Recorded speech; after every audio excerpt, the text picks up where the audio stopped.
পয়গম্বর আরবি রাসূলুল্লাহ সাল্লাল্লাহু আলাইহি ওয়াসাল্লাম বুখারী শরীফের হাদিসের মধ্যে বলছেন, মা যালা জিবরিল আলাইহিস সালাতু ওয়াস সালাম ইউসিনি বিল জার হাত্তা যানানতু আন্নাহু সাইওয়ারিসুহু। জিবরিল আমিন আলাইহিস সালাতু ওয়াস সালাম আমাকে প্রতিবেশী সম্পর্কে এত পরিমাণ নসিহত করতেন, লাগাতার নসিহত করতেই থাকতেন, হাত্তা যানানতু আন্নাহু সাইওয়ারিসুহু, এমন কি আমার মনে হতে থাকলো কবে যেন প্রতিবেশীকে আমাদের ওয়ারিস বানিয়ে দেয়। এত পরিমাণ নসিহত জিবরিল আমিন আলাইহিস সালাতু ওয়াস সালাম করতেন, লাগাতার করতেই থাকতেন। প্রতিবেশীর সাথে সৎ আচরণ করবেন, করতেই থাকতেন। রাসূল বলেন, আমার মনে হইতে লাগলো যে কোনো সময় প্রতিবেশীদেরকে আমাদের কি বানিয়ে দিবে, ওয়ারিস, উত্তরাধিকার। অর্থাৎ আপনার প্রতিবেশী আপনার সন্তানের মতো সম্পদ পাবে, রাসূল বলতেছেন। তাহলে চিন্তা করেন কি পরিমাণ নসিহত করেছে প্রতিবেশী সম্পর্কে। চারটা জিনিস যদি কোনো ব্যক্তির মধ্যে থাকে, পয়গম্বর আরবি রাসূলুল্লাহ সাল্লাল্লাহু আলাইহি ওয়াসাল্লাম বলেন, চারটা জিনিস যদি কোনো ব্যক্তির মধ্যে থাকে, ওই ব্যক্তি হচ্ছে সৌভাগ্যবান। আওয়াজ দিয়ে বলুন তো, কয়টা জিনিস থাকলে সৌভাগ্যবান? চারটা জিনিস।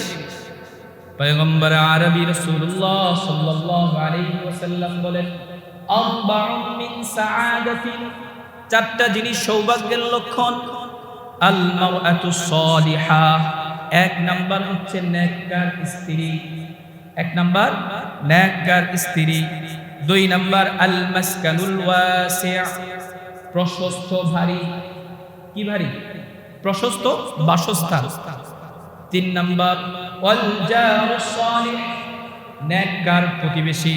চার নাম্বার আল মারকাবুল হানিআ, চার নাম্বার হচ্ছে আরামদায়ক বাহন। এই চারটা জিনিস যদি কারোর মধ্যে থাকে, ওই ব্যক্তি সৌভাগ্যবান। এখন নিজে নিজে মিলান, কার কাছে কয়টা আছে? নেককার স্ত্রী কার কাছে আছে? প্রশস্ত বাড়ি কার কাছে আছে? সৎ প্রতিবেশী কার কাছে আছে? আরামদায়ক বাহন কার কাছে আছে? যদি এই চারটা জিনিস আমাদের মধ্যে থাকে, তাহলে আমি সৌভাগ্যবান। কথাটা কার? রাসূল। সৎ প্রতিবেশী, সৎ প্রতিবেশী অনেক জরুরি একটা বিষয়। পয়গম্বর আরবি রাসূলুল্লাহ সাল্লাল্লাহু আলাইহি ওয়াসাল্লাম সৎ প্রতিবেশীর জন্য দোয়া করতেন। এই যে আমরা শুরুতেই খুতবার পরে যে দোয়াটা পড়েছি, আল্লাহুম্মা ইন্নী আউযু বিকা মিন জারিস সু, পয়গম্বর বলেন, হে আল্লাহ, আপনি আমাকে অতিষ্ঠকারী বদ আমল প্রতিবেশী থেকে আল্লাহ আপনি আমাকে হেফাজত করেন। ফি দারিল মাকাম, চিরস্থায়ী এরকম খারাপ প্রতিবেশীকে আমাকে প্রতিবেশী থেকে আমাকে হেফাজত করেন। কেন? ফা ইন্না জারুদ দুনিয়া ইয়াতাহাওয়ালু, কেন না দুনিয়ার যে প্রতিবেশী হয়, দুনিয়ার প্রতিবেশী চিরস্থায়ী হয় না। দুনিয়ার প্রতিবেশী কি চিরস্থায়ী হয়? এক সময় না এক সময় দূর হয়ে যায়। এই জন্য পয়গম্বর আরবি রাসূলুল্লাহ সাল্লাল্লাহু আলাইহি ওয়াসাল্লাম প্রতিবেশীর অনিষ্টতা থেকে দোয়া করতেন আল্লাহ রাব্বুল আলামিন। ও মুহতারাম হাজরিন, রাসূল বলেন, খায়রুল আসহাবি ইনদাল্লাহি তাআলা খায়রুহুম লিজারিহি ওয়া খায়রু জিরানি ইনদাল্লাহ খায়রুহুম লিজারিহি। আল্লাহ রাব্বুল আলামিনের কাছে বন্ধুদের মধ্য থেকে যেই বন্ধুটা সবার নিকট উত্তম, আল্লাহর কাছেও ওই ব্যক্তিটা উত্তম। সুবহানাল্লাহ। ওয়াল ইয়াতামা, ইয়তীমের সাথে সৎ আচরণ। ওয়াল মাসাকিন, মিসকিনের সাথে সৎ আচরণ। ওয়াল জারি বিল কুরবা ওয়াল জারিল জুনুব, নিকটতম প্রতিবেশীর সাথে সৎ আচরণ, দূরবর্তী প্রতিবেশীর সাথেও সৎ আচরণ। ওয়াসাহিবি বিল জামব, আপনার সহকর্মী যিনি আছে, যে আপনার সাথে কাজ করে, তার সাথেও সৎ আচরণ। ওয়াবিনিস সাবিল, একজন পথিক যার সাথে আপনি সফর করলেন, সামান্য সময়ের জন্য আপনি তার সাথে বসছেন, বাসের মধ্যে বসছেন সামান্য কয়েক মিনিটের জন্য, তার সাথেও উত্তম আচরণের দরকার আছে না নাই? ওমা মালাকাত আইমানুকুম, নিজের যারা নিজের ঘরে কাজ করে, নিজের অধীনস্থ ব্যক্তিদের সাথে, নিজের গোলামের সাথে, কর্মচারীর সাথে সৎ আচরণ, এই 8 শ্রেণীর মানুষের সাথে সৎ আচরণ করার নির্দেশ দিয়েছেন কে? তার মধ্যে একজন হচ্ছে ওয়াল জারি যিল কুরবা ওয়াল জারিল জুনুব, নিকটতম প্রতিবেশী, দূরবর্তী প্রতিবেশীর সাথে সৎ আচরণ করতে হবে। আর প্রতিবেশী কাকে বলে মনে আছে তো আপনাদের? হযরত হাসান বসরি রাহমাতুল্লাহি আলাইহিকে জিজ্ঞাসা করা হয়েছিল, আন্নাহু সুইলা আনিল জার, হে হাসান, জার কাকে বলে, প্রতিবেশী কাকে বলে?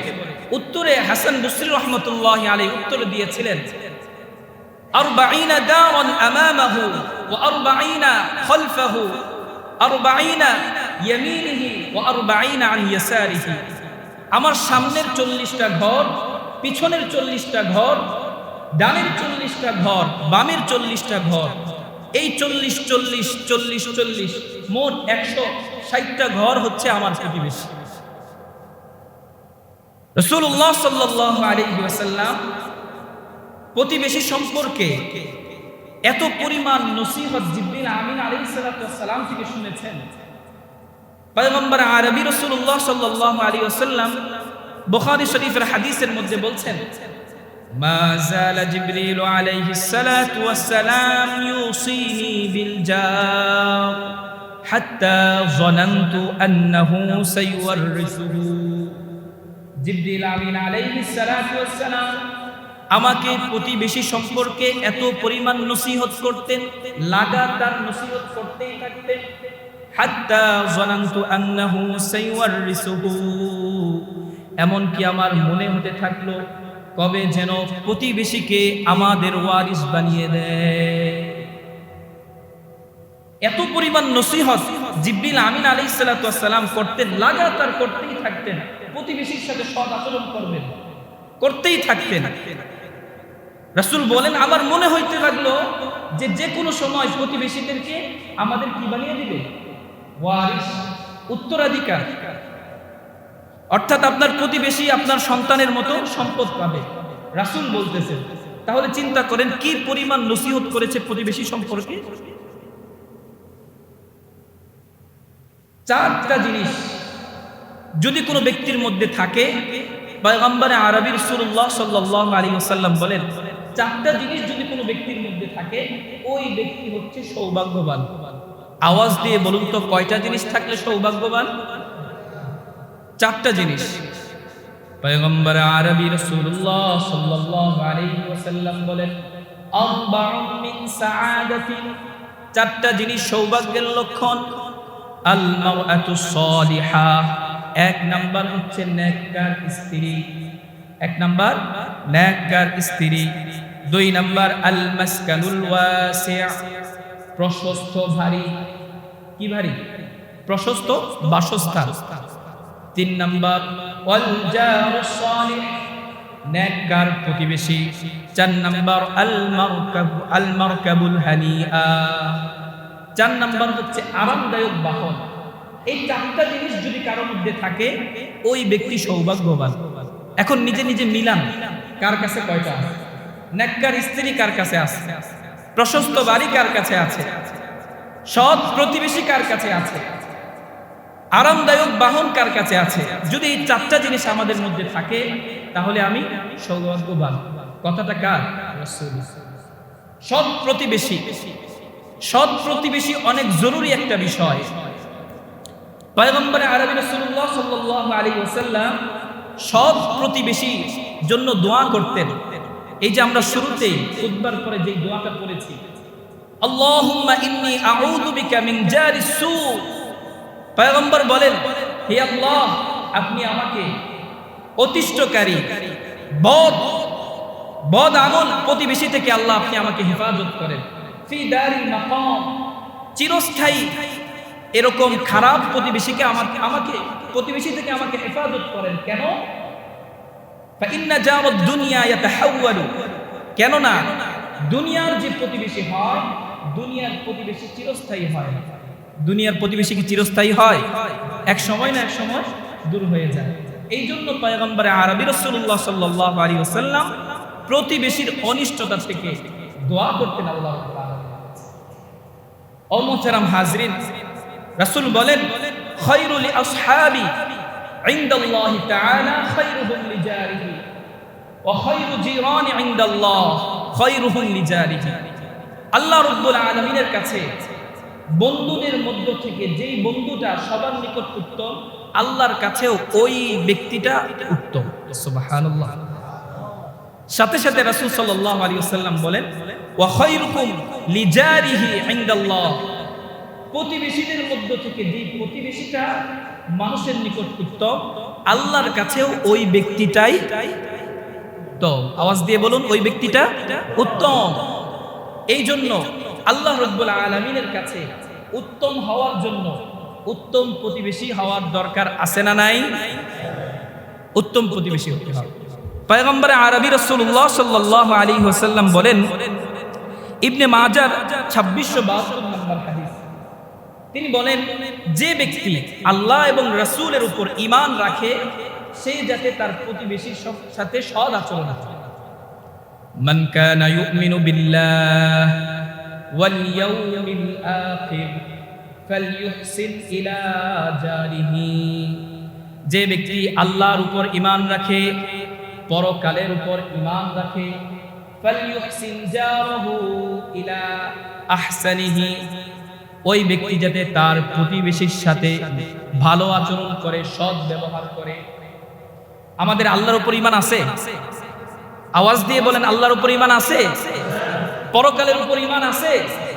যদি আল্লাহর উপর এবং পরকালের উপর ঈমান থেকে থাকে তাহলে প্রতিবেশীর সাথে সৎ আচরণের দরকার আছে না নাই? পয়গম্বর বলেন ওয়া আহসিন ইলা জারিকা তাকুন মুমিনান, তুমি ততক্ষণ পর্যন্ত পূর্ণ মুমিন হতে পারবে না যতক্ষণ না পর্যন্ত তুমি তোমার প্রতিবেশীর সাথে সৎ আচরণ না করো। পূর্ণ মুমিন হওয়ার জন্য প্রতিবেশীর সাথে সৎ আচরণ করতে হবে। তাকুন মুমিনান, ততক্ষণ পর্যন্ত তুমি পূর্ণ মুমিনই হতে পারবে না যদি প্রতিবেশীর সাথে অসৎ আচরণ হয়। আচ্ছা বলেন তো, আমরা আমাদের প্রতিবেশীর সাথে কি ভালো আচরণ করি? আমার প্রতিবেশী আমার ভাই, আমার প্রতিবেশী আমার বোন, আমার প্রতিবেশী আমারই চাচাতো ভাই, আমার বংশেরই লোক, অথচ আমরা আমাদের বন্ধু বান্ধবের সাথে যে পরিমাণ ভালো ব্যবহার করি তার 100 ভাগের 10 ভাগও আমরা আমাদের প্রতিবেশীর সাথে ভালো আচরণ করি না। কথা ঠিক না বেঠিক? এত পরিমাণ নির্যাতন আমরা আমাদের প্রতিবেশীদের সাথে করে থাকি। পয়গম্বর আরবি রাসূলুল্লাহ সাল্লাল্লাহু আলাইহি ওয়াসাল্লাম বলেন, কোন ব্যক্তি যদি আল্লাহর ভালোবাসা পেতে চায়, রাসূলের ভালোবাসা পেতে চায়, সে যাতে 3টা কাজ করে। কয়টা কাজ করে? 3টা কাজ করে। মান আহাব্বা আইয়ুহিব্বাল্লাহু ওয়া রাসূলুহু, যে ব্যক্তি চায় আল্লাহ তাকে ভালোবাসো, রাসূল তাকে ভালোবাসো, তাহলে তার কাজ হবে 3টা। ফালইউসদিক হাদিসুহু ইদা হাদ্দাসা, যখন সে কথা বলবে তখন সত্য কথা বলতে হবে। আল্লাহর ভালোবাসা পেতে চান? তাহলে কথা বললে সত্য বলতে হবে। কথা বললে কি বলতে হবে? সত্য বলতে হবে। ওয়ালইউদ্দি আমানাতাহু ইদা তুমিনা, যদি কোনো মানুষ আপনার কাছে কোনো আমানত রাখে ওই আমানত রক্ষা করতে হবে। তাহলে আল্লাহ এবং তার রাসূল আপনাকে কি করবেন? ভালোবাসবেন। আল্লাহ এবং তার রাসূল আপনাকে কি করবেন? ভালোবাসবেন।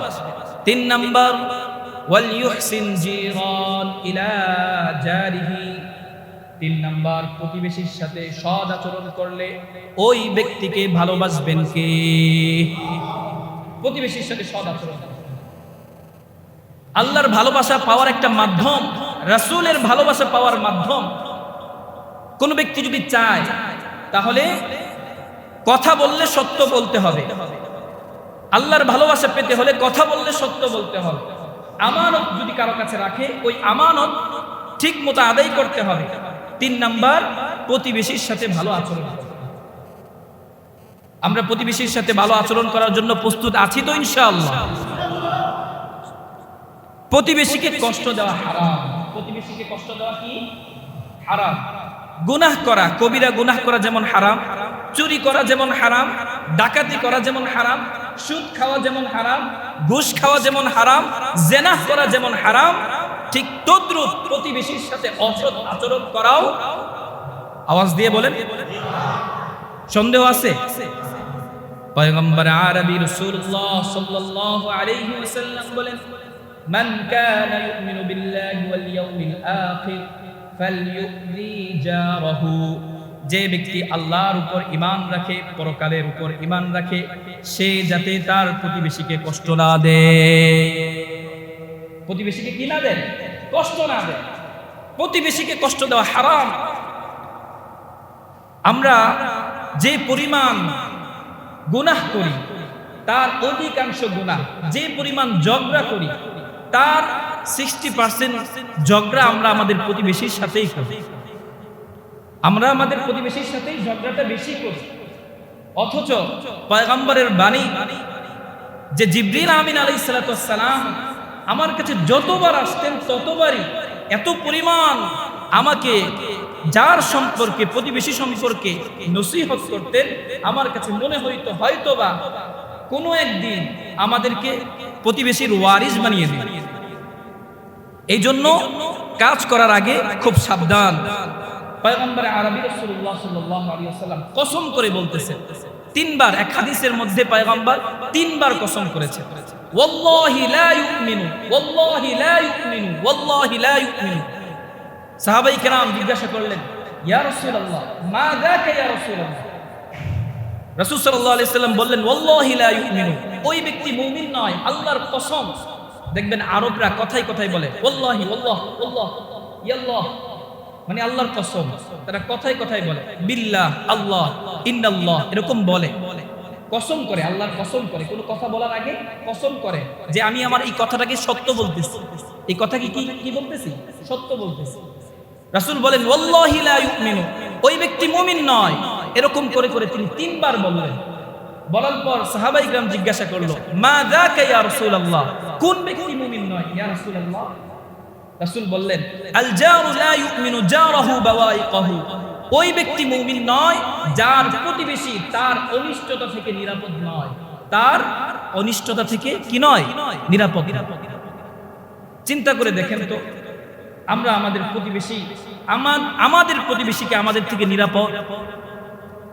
চিন্তা করে দেখেন না একবার, আমাদের প্রতিবেশীকে আমাদের থেকে নিরাপদ? না, নিরাপদ নয়। চুন থেকে একটু পান খসলেই আমরা কি করি? আমাদের প্রতিবেশীর সাথে ঝগড়া লেগে যায়। সামান্য একটু থেকে একটু। আমি যদি উদাহরণ দিয়ে বলি তাহলে তো অনেকে আবার বলবেন যে হুজুর এটা বললেন, আমার সাথে তো মিল লাগে। বিষয়টা এমন নয়, বোঝানোর জন্য বলতেছি। এক বিঘত যদি আপনি জায়গা ছেড়ে দেন, আপনার প্রতিবেশী সুন্দরভাবে চলাচল করতে পারে রাস্তা দিয়ে, কিন্তু আমরা দেই? বলেন, আমরা দিতে চাই। যে পরিমাণ ঝগড়া করা দরকার তার সাথে আমরা ঝগড়া করি। যতক্ষণ পর্যন্ত আমি পেরে না উঠি ততক্ষণ পর্যন্ত ঝগড়া করতেই থাকি। যদি কোনো কারণে সমাজের সমস্ত মানুষ একত্রিত হয়ে যায়, যখন আমি অপারগ, তখন আমরা মুখে মুখে বলি, যা আল্লাহর রাস্তায় দিয়ে দিলাম, সওয়াব হবে। বলি কি বলি না? তখন বলে, এটা যদি আপনি প্রথমেই করতেন তাহলেই তো আপনার সওয়াব হইত, ঠিক না? এখন তো আপনি অপারগ হয়ে দিছেন, এর সওয়াব পাবেন কিনা এটা আল্লাহর কাছে গিয়ে জিজ্ঞাসা করেন। পয়গম্বর আরবী রাসূলুল্লাহ সাল্লাল্লাহু আলাইহি ওয়াসাল্লামের কাছে এক সাহাবী জিজ্ঞাসা করলেন, ইয়া রাসূলুল্লাহ, ইন্না ফুলানাতান তুযকারু মিন আকসারি সিয়ামিহা ওয়া সালাতিহা ওয়া সাদাকাতিহা ওয়া গায়রু আন্নাহা তুযি জিরানাহা বিলিসানিহা। হে আল্লাহর রাসূল, এক মহিলা সম্পর্কে সমাজে আলোচনা হয়, ওই মহিলা অনেক সিয়াম পালন করে, অধিক পরিমাণে নামাজ আদায় করে, অধিক পরিমাণে সদকা করে, আরো অন্যান্য নেক আমলও করে। ওয়ালা তুযি জিরানাহা বিলিসানিহা, কিন্তু তার এই জবান থেকে তার প্রতিবেশী নিরাপদ না। পয়গম্বর আরবী রাসূলুল্লাহ সাল্লাল্লাহু আলাইহি ওয়াসাল্লাম বলেন, হিয়া ফিন্নার, ওই মহিলা জাহান্নামী। নাউজুবিল্লাহ বলেন। ওই মহিলা কি? অথচ নামাজ বেশি পড়ে, রোজা বেশি রাখে, সদকা বেশি করে, অন্যান্য নেক আমলও করে, কিন্তু তার মুখ থেকে, তার জবান থেকে তার প্রতিবেশী নিরাপদ নয়। রাসূল কি বললেন? ওই ব্যক্তি, ওই মহিলা কি জাহান্নামী। ওই সাহাবী আবার প্রশ্ন করলেন, ইয়া রাসূলুল্লাহ, ইন্না ফুলানাতা তুযকারু মিন ক্বাল্লাতি সিয়ামিহা ওয়া সালাতিহা ওয়া সাদাকাতিহা। লোক সমাজে এক মহিলার কথা প্রসিদ্ধ আছে, এই মহিলা নামাজ কম পড়ে, সালাত কম পড়ে, সিয়াম কম রাখে, সদকা কম করে, অল্প পরিমাণ সদকা করে। ফালা তুযি জিরানহা ওয়ালা তুযি জিরানহা, কিন্তু তার প্রতিবেশী তার উপর সন্তুষ্ট, প্রতিবেশীকে কষ্ট দেয় না। রাসূলুল্লাহ সাল্লাল্লাহু আলাইহি ওয়াসাল্লাম বললেন, হিয়া ফিল জান্নাহ, ওই মহিলা জান্নাতি। সুবহানাল্লাহ, ওই মহিলা কি জান্নাতি। জবান এমন এক জিনিস, আপনি মানুষকে, একজন মানুষকে দুইটা বাড়ি দেন, দুইটা চর দেন, এটা কিছুক্ষণ পর এই ব্যথা চলে যাবে, কিন্তু জবান দিয়ে যখন একজন মানুষকে আঘাত করবেন, আমৃত্যু পর্যন্ত ওই লোকে আপনাকে যতবার দেখবে ততবার আপনার এই কথা মনে পড়ে যাবে। ঠিক না ঠিক? জবানের আচরণ এত ভয়াবহ। এই জন্য রাসূলুল্লাহ সাল্লাল্লাহু আলাইহি ওয়াসাল্লাম বলেন আল মুসলিমু মান সালিমাল মুসলিমুনা মিন লিসানিহি ওয়া ইয়াদিহি।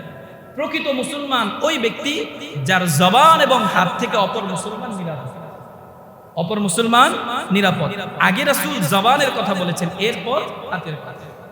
কারণ হাতের কষ্ট, হাতের মাই এক সময় এই দুঃখ কষ্ট শরীর থেকে চলে যায়, কিন্তু জবানের যে আঘাত, যেই আঘাত জবান দ্বারা করা হয়, ওই আঘাত সহজে চলে যায়। কাল কিয়ামতের ময়দানে রাসূলুল্লাহ সাল্লাল্লাহু আলাইহি ওয়াসাল্লাম বলেন, দুই ব্যক্তির মুকদ্দমা আল্লাহ রাব্বুল আলামিনের কাছে সর্বপ্রথম উপস্থাপন করা হবে। পয়গম্বর আরবি রাসূলুল্লাহ সাল্লাল্লাহু আলাইহি ওয়াসাল্লাম বলেন, আউয়ালু খাসমাইনি ইয়াউমাল কিয়ামাতি জারাইন। কাল কিয়ামতের ময়দানে আল্লাহ রাব্বুল আলামিনের কাছে দুই প্রতিবেশীর মুকদ্দমা সর্বপ্রথম আল্লাহ রাব্বুল আলামিনের কাছে পেশ করা হবে। দুই প্রতিবেশীর মুকদ্দমা, দুই ব্যক্তি ঝগড়া লাগছে, দুই প্রতিবেশী ঝগড়া লাগছে।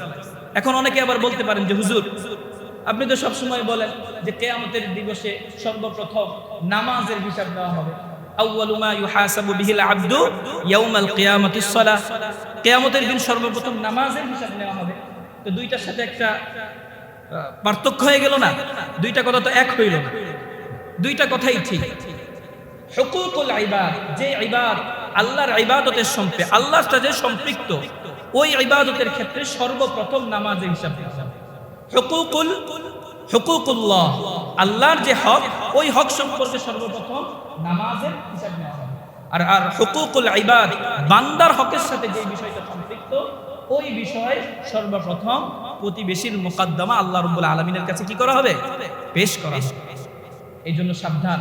আমি যখন এই হাদিসটা পড়ি, আমার কাছে মনে হইতেছিল যে সর্বপ্রথম মনে হয় বাংলাদেশের মুসলমান, এই যে দুই প্রতিবেশী, অবশ্যই মনে হয় বাংলাদেশের মুসলমানই হবে।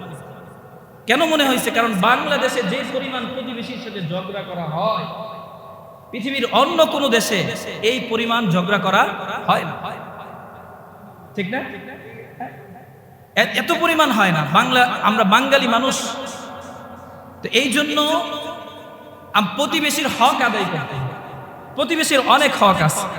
মুহতারাম হাজিরিন, রাসূলুল্লাহ সাল্লাল্লাহু আলাইহি ওয়াসাল্লাম তো তার হাদিসের মধ্যে বলছেন, লা ইয়াদখুলুল জান্নাতা মান লা ইউমিনু জারাহু বাওয়াইকাহু। ওই ব্যক্তি তো জান্নাতেই প্রবেশ করবে না যে ব্যক্তি তার প্রতিবেশীর হক আদায় না করে, প্রতিবেশীর সাথে অসৎ আচরণ করে। ওই ব্যক্তি কোথায় যাবে না? জান্নাতে যাবে না। রাসূলের কথা, ওই ব্যক্তি জান্নাতেই যাবে না যদি তার প্রতিবেশীর সাথে সে অসৎ আচরণ করে থাকে। মুহতারাম হাজিরিন, একটা গুরুত্বপূর্ণ হাদিস আমি আপনাদেরকে বলি। পয়গম্বর আরবি রাসূলুল্লাহ সাল্লাল্লাহু আলাইহি ওয়াসাল্লাম বলেন, দেখা যায় আমাদের সমাজে অনেক সময় যদি ভিন্ন জায়গা থেকে কোনো প্রতিবেশী আমাদের সাথে আসে, যখন তার সাথে বনিবনা না হয়, তখন আমাদের চারপাশের লোকরা তাকে কিভাবে এই ঘর থেকে বিদায় করার যে যত বাহানা আছে, সমস্ত বাহানা কিন্তু চারপাশের লোকরা আটকে ধরে। এরকম হয় কি হয় না? হ্যাঁ, যেমন আমি একটা উদাহরণ দিই। স্বাভাবিকভাবে বাবার সম্পত্তি থেকে ছেলে যেমন সম্পদ পায়, মেয়েও সম্পদ পায় কি পায় না? কিন্তু আমাদের সমাজের মধ্যে সঠিকভাবে এটা আদায় করা হয়? জোরে বলেন, হয় না। ছেলেদেরকে দেয় বাড়ি দিয়ে, মেয়েদেরকে দেয় জমিনে, হ্যাঁ পুকুরে। বলে পুকুরে গিয়ে বাড়ি করে মেয়ে কি থাকতে পারবে? বলেন থাকতে পারবে? বাড়ির উপর আপনার যেমন হক আছে, আপনার বোনের ঠিক তদ্রুপ হক আছে, আছে না নাই? এই হক দিয়েছেন কে? জমিনের উপর আপনার যেমন হক আছে, আপনার বোনেরও হক আছে। যদি কোনো কারণে কারো বোন বাড়ি থেকে জায়গা নেয়, ওইখানে যদি বাড়ি করে, তখন ভাইয়েরা তার উপর অসন্তুষ্ট হয়ে যায়, ঠিক না বেঠিক? তখন চিন্তা করে, দেখমু তুমি কিভাবে এখানে থাকো, দেখমু কিভাবে এখানে থাকো, তোমার জীবনকে অতিষ্ঠ করে ফেলবে। এই বিষয় সম্পর্কে একটা হাদিস, হাদিসটা পুরোটা শুনেন আর অন্যান্য বিষয় জানতে পারবেন। পয়গম্বর আরবি রাসূলুল্লাহ সাল্লাল্লাহু আলাইহি ওয়াসাল্লাম বলেন, মা মিন রাজুলাইনি ইয়াতাসারিমান ফাওকা সালাসাতি আইয়ামিন ফায়ুহলিকা ইহদাহুমা। কোন ব্যক্তি যখন তার ভাইয়ের সাথে 3 দিনের বেশি সম্পর্ক ছিন্ন করে, 3 দিনের বেশি তার ভাইয়ের সাথে সম্পর্ক ছিন্ন করে, ফায়ুহলিকা আহাদুহুমা, তখন তাদের একজনের সর্বনাশ হয়ে যায়। নাউজুবিল্লাহ। একজনের কি হয়ে যায়? যদিও এখানে শব্দ আসছে ফায়ুহলিকা, মানে ধ্বংস হয়ে যায়, একজনের ধ্বংস হয়ে যায়। সহজ শব্দ বললাম, সর্বনাশ হয়ে যায়। রাসূল আবার বলতেছেন, ফামাতা ওয়াহুমা আলা যালিকা মিন ইয়াতাসারিমাইন।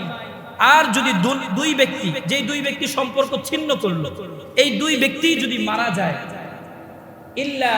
ইল্লা হালাকা জামিআন, তখন উভয় ব্যক্তির জন্যই সর্বনাশ, উভয় ব্যক্তির জন্যই ধ্বংস। উভয় ব্যক্তির জন্য কি ধ্বংস? দুইজনেই সম্পর্ক ছিন্ন করে কি করেছে? মারা গেছে। রাসূলুল্লাহ সাল্লাল্লাহু আলাইহি ওয়াসাল্লাম এরপরে বলতেছেন, মা মিন জারিন ইউজলিমু জারাহু আও ইউহরিকাহু। কোন ব্যক্তি যদি তার প্রতিবেশীর উপর জুলুম করে, কোন ব্যক্তি যদি তার প্রতিবেশীর উপর কষ্ট দেয়, কোন ব্যক্তি যদি তার প্রতিবেশীর সাথে নিষ্ঠুর আচরণ করে, হাত্তা ইউহরিকাহু আলা যালিকা মিন মানজিলাতিহি আই ইয়াখরিজা মিন মানজিলাতিহি ইল্লা হালাকা। এমন পরিমাণে কষ্ট দিয়েছে, এমন পরিমাণে তার উপর জুলুম করেছে যে ওই ব্যক্তি তার বাড়ি ছাড়তে বাধ্য হয়েছে। রাসূলুল্লাহ সাল্লাল্লাহু আলাইহি সাল্লাম বলেন, ইল্লা হালাকা, ওই ব্যক্তির জন্য ধ্বংস অনিবার্য। নাউজুবিল্লাহ। বুঝতে পারছেন হাদিসটা? বুঝতে পারছেন? 4-5 জন মিলা একজনের উপর জুলুম করতেছে, দেখমু তুমি কিভাবে থাকো, তোমার বাড়ির পানি কোন দিক দিয়ে যায়, এটা দেখার আছে। এটা কি আছে? দেখার আছে। করে কি করে না এরকম? কোন দিক দিয়ে তোমার বাড়ির পানিটা যায়, এটা আমি দেখা দিব। আমাকে জায়গা কিনতে দাও নাই, কোন দিক দিয়ে জায়গার পানিটা যায় আমি এটা কি করে নিব? দেখা দিব। তো এত পরিমাণ তার উপর কষ্ট দেয়, এক সময় সে বাড়ি ছাড়তে বাধ্য হয়, ঠিক না ভাই? রাসূলুল্লাহ সাল্লাল্লাহু আলাইহি সাল্লাম বলেন, এমন যদি কোনো ব্যক্তি করে, ইল্লা হালাকা, ওই ব্যক্তির জন্য ধ্বংস অনিবার্য। কোনো সুযোগ নাই, ছাড় পাওয়ার কোনো সুযোগ নাই। মুহতারাম হাজিরিন, প্রতিবেশীর সাথে সৎ আচরণ করতে হবে, প্রতিবেশীকে হাদিয়া দিতে হবে। রাসূলুল্লাহ সাল্লাল্লাহু আলাইহি ওয়াসাল্লাম বলেন, তাহাদু তাহাব্বু, হাদিয়া দাও মুহাব্বত বাড়াও, হাদিয়া দাও মুহাব্বত বাড়াও। হাদিয়া শুধু হুজুরদের জন্য নয়, প্রতিবেশীকেও হাদিয়া দিতে হবে। হাদিয়া কি শুধু হুজুরদের জন্য? বুঝেন নাই আমার কথা? হাদিয়া কি শুধু হুজুরদের জন্য নাকি? যে হুজুর এটা আপনার হাদিয়া, শুধু হুজুরদের জন্য? প্রতিবেশীকে হাদিয়া দিতে হয় না? নিজের ভাইকে হাদিয়া দিতে হয় না? মা বাবা, আত্মীয় স্বজন, নিকট আত্মীয়, তাদেরকেও হাদিয়া দিতে হয়। অথচ আমরা এটা বুঝিও না। কি ঠিক না বেঠিক? হাদিয়া নিয়ে শুধু হুজুরের কাছে আসে, হুজুরকে দেন, এতে তো কোনো নিষেধ নাই, হুজুর পাইলে তো খুশি, ঠিক না? কিন্তু আপনার ভাইকেও তো হাদিয়া দিতে হবে, আপনার প্রতিবেশীকেও হাদিয়া দিতে হবে। আম্মা জান আয়েশা রাদিয়াল্লাহু তাআলা আনহু রাসূলুল্লাহ সাল্লাল্লাহু আলাইহি ওয়াসাল্লামকে এসে বললেন, ইয়া রাসূলুল্লাহ, ইন্নালি জারাইন, আমার 2টা প্রতিবেশী, ফা ইলা আইয়ুহুমা উহদি, আমি কাকে আগে হাদিয়া দেব? রাসূলুল্লাহ সাল্লাল্লাহু আলাইহি ওয়াসাল্লাম বলেন, ইলা আকরাবিহিমা মিনকি বাবান, যেই ব্যক্তির দরজা তোমার ঘর থেকে বেশি নিকটবর্তী, তাকে তুমি আগে হাদিয়া দাও। তাকে কি দাও? আগে হাদিয়া দাও। এই জন্য হাদিয়া দিবেন। প্রতিবেশী সম্পর্কে, প্রতিবেশীর হক সম্পর্কে রাসূলুল্লাহ সাল্লাল্লাহু আলাইহি ওয়াসাল্লাম যখন বলতেন, একবার আবু যর রাদিয়াল্লাহু তাআলা আনহুকে বললেন, ইয়া আবা যর, হে আবু যর, ইযা তাবাখতা মাররাতান ফাআকফির মাআহা ওয়া তাআহাদ জিরানাক। হে আবু যর, যখন তুমি তরকারি রান্না করো তার মধ্যে পানিটা একটু বেশি দাও, যাতে করে ঝোল একটু বেশি হয়, যাতে করে ওই তরকারিটা তোমার প্রতিবেশীর নিকট তুমি পাঠাইতে পারো। সুবহানাল্লাহ বলবেন না? ইসলাম কত সুন্দর, ঠিক না? ইসলাম কত সুন্দর। এর মানে আবার এই চিন্তা করেন না প্রথমে তরকারি রান্না করছেন, রান্না করার পর এক প্লেটের মধ্যে একটু তরকারি দিয়েছেন, দুইটা গোশত একটা আলু, এখন দেখলেন ঝোল কম, তো রাসূল তো বলছেন পানি দিয়া ঝোল বাড়াইতে, তো ওই পাত্রের মধ্যে পানি দিয়া ঝোল বাড়াই দিয়েছেন। এটা করলে হবে? যে প্রথমেই যখন রান্না করবেন তখনই এই পানিটা দিতে হবে। বুঝতে পেরেছেন? হ্যাঁ, কারণ আমাদের বাঙালিরা তো আবার বুঝেন না, আমাদের বুদ্ধি তো খুব বেশি। হ্যাঁ, এক হাদিস আরেক হাদিসের জায়গায় ফিট করে দিন। মুহতারাম হাজিরিন, প্রতিবেশীর হক, প্রতিবেশী হচ্ছে তিন প্রকার। প্রতিবেশী কয় প্রকার? তিন প্রকার। এই যে সূরা নিসা 36 নম্বর আয়াতে যখন ইমাম গাজ্জালী রাহমাতুল্লাহি আলাইহি এই আয়াতের তাফসীর করেন, তখন তিনি বললেন যে প্রতিবেশী হচ্ছে তিন প্রকার। এক নাম্বার মুসলমান এবং আত্মীয়, এক নাম্বার মুসলমান এবং আত্মীয়, দুই নাম্বার মুসলমান কিন্তু আত্মীয় না, তিন নাম্বার কাফের। এক নাম্বার মুসলমান এবং আত্মীয়, তার হক হচ্ছে তিনটা। এক নাম্বার প্রতিবেশীর হক, দুই নাম্বার মুসলমানের হক, তিন নাম্বার আত্মীয়তার হক। দুই নাম্বার মুসলমান কিন্তু আত্মীয় না, তার হক হচ্ছে দুইটা। এক নাম্বার মুসলমানের হক, দুই নাম্বার প্রতিবেশীর হক, তিন নাম্বার কাফের। কাফেরের হক হচ্ছে একটা, প্রতিবেশী। আপনার প্রতিবেশী যদি কাফেরও হয়, আব্দুল্লাহ ইবনে আমর রাদিয়াল্লাহু তাআলা আনহু একদিন তার গোলাম, তার যে গোলাম ছিল, তার গোলাম একটা খাসি জবে করতেছিল, চামড়া ছুলতেছিল। আব্দুল্লাহ ইবনে আমর রাদিয়াল্লাহু তাআলা আনহু তাকে বললেন, হে আমার গোলাম, সর্বপ্রথম আমার ডান দিকে আমার পাশে প্রতিবেশী যে ইহুদি প্রতিবেশী আছে, ওই প্রতিবেশী দিয়া তুমি এই গোশত বন্টন শুরু করো। সুবহানাল্লাহ বলবেন। ওই সময় সর্বত্র প্রতিবেশীর সাথে সৎ আচরণ করতে। আল্লাহ রাব্বুল আলামিন আমাদের প্রত্যেক প্রতিবেশীর সাথে সৎ আচরণ করার তৌফিক দান করুন। আল্লাহ রাব্বুল আলামিন আমাদের প্রত্যেককে আমরা যেমন নেক আমল করি, আমাদের প্রতিবেশীদেরকেও নেক আমল করার তৌফিক দান করুন। আল্লাহ রাব্বুল আলামিন আমাদের প্রত্যেককে ভালো কাজ বেশি বেশি করার, সিয়াম, সালাত, সাদকা বেশি বেশি করার তৌফিক দান করুন। আল্লাহ রাব্বুল আলামিন দ্বীনের পথে চলা আমাদের জন্য সহজ করে দেন। আল্লাহ রাব্বুল আলামিন আমাদেরকে গুনাহ থেকে বেঁচে থাকার তৌফিক দান করুন। আমিন। ওয়া আখিরু দাওয়ানা আনিল হামদুলিল্লাহি রাব্বিল আলামিন। একজন লোক আব্দুল্লাহ ইবনে আমর রাদিয়াল্লাহু তাআলা আনহুকে বললেন, ইহুদিকে তুমি দান করবা, আল্লাহ রাব্বুল আলামিন তোমার এই কাজটাকে সংশোধন করার তৌফিক দান করুন। এক লোক তাকে বলতেছে, আব্দুল্লাহ ইবনে আমর তো সাহাবী, তিনি বললেন, এই অমুক শোনো, আমি রাসূলুল্লাহ সাল্লাল্লাহু আলাইহি ওয়াসাল্লামের কাছ থেকে প্রতিবেশীর হক সম্পর্কে জেনেছি। আমাদের কাছে এমন মনে হইতো রাসূল এত পরিমাণ প্রতিবেশীর হক সম্পর্কে আমাদেরকে বলতেন, আমাদের কাছে মনে হইতো যে প্রতিবেশী হয়তো আমাদেরকে উত্তরাধিকারী বানিয়ে দিবেন। প্রতিবেশী যদি কাফেরও হয়, তারপরেও তার সাথে সৎ আচরণ করার দরকার আছে না নাই? এটা কার হুকুম? আল্লাহর হুকুম। রাসূলুল্লাহ সাল্লাল্লাহু আলাইহি ওয়াসাল্লাম বলছেন, ওয়াল্লাযী নাফসি বিয়াদিহি লা ইউমিনু আবদুন মান আহাব্বা জারাহু ওয়া ক্বালা লিআখিহি মা ইউহিব্বু লিনাফসি। আল্লাহর কসম, যেই সত্তার হাতে আমি মুহাম্মদের প্রাণ, ওই ব্যক্তি ততক্ষণ পর্যন্ত মুমিন হতে পারবে না যতক্ষণ পর্যন্ত সে নিজের জন্য যা পছন্দ করে তা তার প্রতিবেশীর জন্য পছন্দ না করে। সুবহানাল্লাহ বলবেন। বুঝেন নাই আপনি? বুঝেন নাই হাদিস? ওই ব্যক্তি ততক্ষণ পর্যন্ত মুমিনই হতে পারবে না সে নিজের জন্য যা পছন্দ করে তার প্রতিবেশীর জন্য তা পছন্দ না করলে মুমিন হতে পারবে। এই জন্য উলামায়ে কেরাম, আগের জমান বুজুর্গরা কি করতো, পকেট থেকে যখন কাউকে ভাড়া দিত তখন নতুন টাকা, কচকচে টাকা, ওই টাকাটা আগে দিত। কারণ কচকচে টাকার প্রতি কিন্তু একটা মহাব্বত থাকে, ঠিক না? কিন্তু আমাদের অবস্থা কি? আমরা যখন দেখি সবচাইতে ছিঁড়া, যেটা একেবারে মানে টাকাটা ছিঁড়া এমন অবস্থা, যদি এটাকে পোস্টমর্টম না করা হয় তাহলে এই টাকাই চলবে না, ওই টাকাটা আমরা মানুষকে দিই সর্বপ্রথম, ঠিক না ঠিক? মসজিদের ব্যাপারে তো আমরা আরো অসতর্ক। মসজিদের মধ্যে এমন টাকা দান করে যেই টাকা কাউকে দেওয়ার মতো অবস্থায় নেই। এমন পাবলিক আছে না নাই? হ্যাঁ, আছে না নাই? আল্লাহর ঘরে দিছি, মসজিদ কমিটির দায়িত্ব এখন এই টাকা ঠিক করা, ঠিক না? এমন এমন কাজ আমরা করি, অথচ উত্তম জিনিস এটা মানুষের জন্য। আমি নিজের জন্য যেমন উত্তম জিনিস পছন্দ করি, আমি আরেকজনের জন্য উত্তম জিনিসই কি করব, পছন্দ করব। আল্লাহ রাব্বুল আলামিন আমাদেরকে তৌফিক দান করুন। মুহতারাম হাজিরিন, প্রতিবেশী সম্পর্কে আরো অনেক বিষয় আছে। এক শুক্রবারে এই আধা ঘন্টা সময় তো সমস্ত বিষয় আলোচনা করা সম্ভব না। বলেন, এই বিষয়ে অনেক হাদিস আছে, অনেক হাদিস। আমি যদি আপনাদেরকে আরো কিছু বলি, যে প্রতিবেশীদেরকে হাদিয়া দেওয়া তো আছে, প্রতিবেশীদেরকে করজে হাসানা দেওয়া। কি দেওয়া? করজে হাসানা দেওয়া। রাসূলুল্লাহ সাল্লাল্লাহু আলাইহি ওয়াসাল্লাম বলছেন, আস-সাদাকাতু বিআশরি আমসালিহা ওয়াল করদু বিসামানিয়াতি আশার। কোন ব্যক্তি যদি সদকা করে তাহলে তার আমলনামায় 1 টাকায় 10 টাকা পরিমাণ সওয়াব তার আমলনামায় আল্লাহ দিবেন।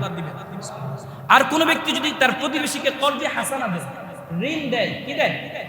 ঋণ দেয়, হাওলাত দেয়, তাহলে আল্লাহ রাব্বুল আলামিন তার আমলনামায় 1 টাকায় 18 টাকা পরিমাণ সওয়াব দান করবেন।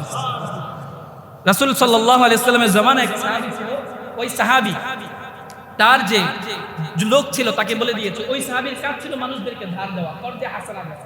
তোর মানুষদেরকে করজে হাসানা দিত, আর যেই লোক এই করজে হাসানা উত্তোলন করত ওই লোককে সে বলে দিয়েছে যে তুমি যে ব্যক্তিকে দেখবা যে কোন ব্যক্তি যদি করজে হাসানা আদায় করতে না পারে তাকে মাফ করে দিবা, হয়তোবা আল্লাহ রাব্বুল আলামিন এই জন্য আমাকে মাফ করে দিবেন কাল কিয়ামত। যখন এই কাজটা করলো রাসূলুল্লাহ সাল্লাল্লাহু আলাইহি ওয়াসাল্লাম বলতেছেন, বুখারীর হাদিস, রাসূল বললেন ওই ব্যক্তিকে আল্লাহ রাব্বুল আলামিন তার মৃত্যুর সময় তাকে মাফ করে দিয়েছে। এই জন্য মুহতারাম হাজিরিন, প্রতিবেশীকে কি দেওয়া? ঋণ দেওয়া। কিন্তু এখন সমস্যা আছে, ঋণ দিলে ঋণওয়ালা ব্যক্তিকে আর খুঁজে পাওয়া যায় না। বুঝেন নাই? এমন লোকও আছে না নাই? ঋণ নিছে, ঋণ নেওয়ার পর বলছে যে ভাই 1 সপ্তাহ পরে, 1 বছরও তার দেখা পাওয়া যায় না। ঋণ নেওয়ার পর সঠিক সময় আপনি যদি, যেহেতু ওয়াদা করেছেন, আপনার ওয়াদা রক্ষা করা। মুসলমান যদি কোনো ওয়াদা করে এই ওয়াদা রক্ষা করতে হবে। রাসূলুল্লাহ সাল্লাল্লাহু আলাইহি সাল্লাম বলেন, আমার উম্মত কখনো ওয়াদা করে ওয়াদা খেলাফ করতে পারে না। এই জন্য ঋণ দিলে সঠিক সময় আবার পরিশোধ করতে হবে। আরেকটা বিষয়, রাসূলুল্লাহ সাল্লাল্লাহু আলাইহি ওয়াসাল্লাম বলেছেন, যখন প্রতিবেশী কষ্টে থাকবে যদি আপনি তাকে নসিহত করেন, একটা ভালো উপদেশ দেন, রাসূলুল্লাহ সাল্লাল্লাহু আলাইহি ওয়াসাল্লাম বলেন এই যে একটা ভালো উপদেশ, এই একটা ভালো উপদেশের জন্য কাল কিয়ামতের ময়দানে আল্লাহ রাব্বুল আলামিন তাকে জান্নাতের পোশাক পরিধান করাবেন। একটা ভালো উপদেশ, তাকে একটু গিয়ে বললেন যে আল্লাহ রাব্বুল আলামিন সব ঠিক করে দিবেন। মানুষ মারা গেলে মানুষ যায় না সান্ত্বনা দেওয়ার জন্য, এরকম আপনি বললেন, মাথায় হাত দিয়ে বললেন যে বিপদে আসো, একসময় বিপদ থাকবে না, আপনি তাকে একটু বুঝাইলেন। এই যে একটা ছোট্ট একটা নেক আমল, এই নেক আমলের বদৌলতে কাল কিয়ামতের ময়দানে আল্লাহ রাব্বুল আলামিন আপনার গায়ে, আমার গায়ে জান্নাতের পোশাক পরিধান করিয়ে দেন। মুহতারাম হাজিরিন, শুধু তাই নয়, প্রতিবেশীর সাথে যদি ঝগড়া থাকে, এই প্রতিবেশীদের ঝগড়া মীমাংসা করে দেওয়া, এটা মুমিনের দায়িত্ব। এটা কার দায়িত্ব? মুমিনের দায়িত্ব। সূরা হুজুরাত 10 নম্বর আয়াত, রাসূলুল্লাহ আল্লাহ রাব্বুল আলামিন বলেন, ইন্নামাল মুমিনুনা ইখওয়া ফাসলিহু বাইনা আখওয়াইকুম ওয়াত্তাকুল্লাহ লাআল্লাকুম তুরহামুন। মুমিনরা তো পরস্পরের ভাই। ফাসলিহু বাইনাহুমা, যখন তাদের পরস্পরের মধ্যে বিবাদ হয় তখন তোমরা তাদের মধ্যে সুলহ করে দাও, সন্ধি করে দাও, মিলিয়ে দাও। পারবো তো এই কাজটা? পারবো তো ইনশাআল্লাহ? এই যে যারা মিলানোর কাজ করে, সমাজপতিরা আছেন, আপনারা অনেক সময় মিলাই দেন, ভালো কাজ, কিন্তু এই মিলানোর যে কি ফজিলত, এইটা হয়তো অনেকে জানে না। যদি জানে তাহলে আরো বেশি বেশি এই কাজটা করার চেষ্টা করে। পয়গম্বর আরবি রাসূলুল্লাহ সাল্লাল্লাহু আলাইহি ওয়াসাল্লাম বলেন, আলা উখবিরুকুম বিআফদালি মিন দারাজাতিস সিয়াম ওয়াস সালাত ওয়াস সাদাকা। হে আমার সাহাবীরা, আমি কি তোমাদেরকে এমন একটা আমল সম্পর্কে জানিয়ে দিব না যে আমলটা সালাত থেকে উত্তম, সিয়াম থেকে উত্তম, সদকা থেকে উত্তম? রাসূলুল্লাহ সাল্লাল্লাহু আলাইহি ওয়াসাল্লাম যখন এই কথা বললেন, সমস্ত সাহাবীরা বললেন যে ইয়া রাসূলুল্লাহ, অবশ্যই এই আমলই তো আমাদের দরকার, এমন একটা আমল আমাদেরকে জানিয়ে দেন। রাসূলুল্লাহ সাল্লাল্লাহু আলাইহি ওয়াসাল্লাম তখন বললেন, ইসলাহু যাতিল বাইত, তোমরা তোমাদের ভাইদের মধ্যে সন্ধি করে দাও, মিলিয়ে দাও। যখন তারা বিবাদের মধ্যে থাকে তখন তাদের সাথে কি করে দাও? মীমাংসা করে দাও। এই সালাত সিয়াম সদকা মানে আবার এটা না যে আপনি নামাজ না পড়লেও রোজা না রাখলেও এর চেয়ে বেশি আমল হবে। অর্থাৎ আপনি নফল রোজা, নফল সিয়াম, নফল সদকা চাইতেও পরস্পর এক ভাই আরেক ভাইকে মিলিয়ে দেওয়া, এটা আল্লাহ রাব্বুল আলামিনের কাছে একটা উত্তম আমল। তাআহাদু বাইনাল ইসনাইনি সাদাকা, যখন এক ভাই আরেক ভাইয়ের সাথে মিলিয়ে দেয়, একজন ব্যক্তি আরেকজনকে আরেকজনের সাথে মিলিয়ে দেয়, সন্ধি করে দেয়, তাদের মীমাংসা দূর করে দেয়, বলা হইতেছে এটা তার আমল নামায় সদকার সওয়াব আল্লাহ রাব্বুল আলামিন তার আমল নামায় দিয়ে। এই জন্য মুহতারাম হাজরিন, প্রতিবেশীর সাথে সৎ আচরণ করতে হবে, সর্বত্র প্রতিবেশীর সাথে সৎ আচরণ করতে হবে। আল্লাহ রাব্বুল আলামিন আমাদের প্রত্যেক প্রতিবেশীর সাথে সৎ আচরণ করার তৌফিক দান করুন।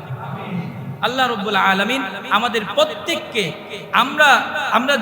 আমরা যেমন নেক আমল করি, আমাদের প্রতিবেশীদেরকেও নেক আমল করার তৌফিক দান করুন। আল্লাহ রাব্বুল আলামিন আমাদের প্রত্যেককে ভালো কাজ বেশি বেশি করার, সিয়াম, সালাত, সদকা বেশি বেশি করার তৌফিক দান করুন। আল্লাহ রাব্বুল আলামিন দ্বীনের পথে চলা আমাদের জন্য সহজ করে দেন। আল্লাহ রাব্বুল আলামিন আমাদেরকে গুনাহ থেকে বেঁচে থাকার তৌফিক দান করুন। আমিন ওয়া আখিরু দাওয়ানা আনিল হামদুলিল্লাহি রাব্বিল আলামিন।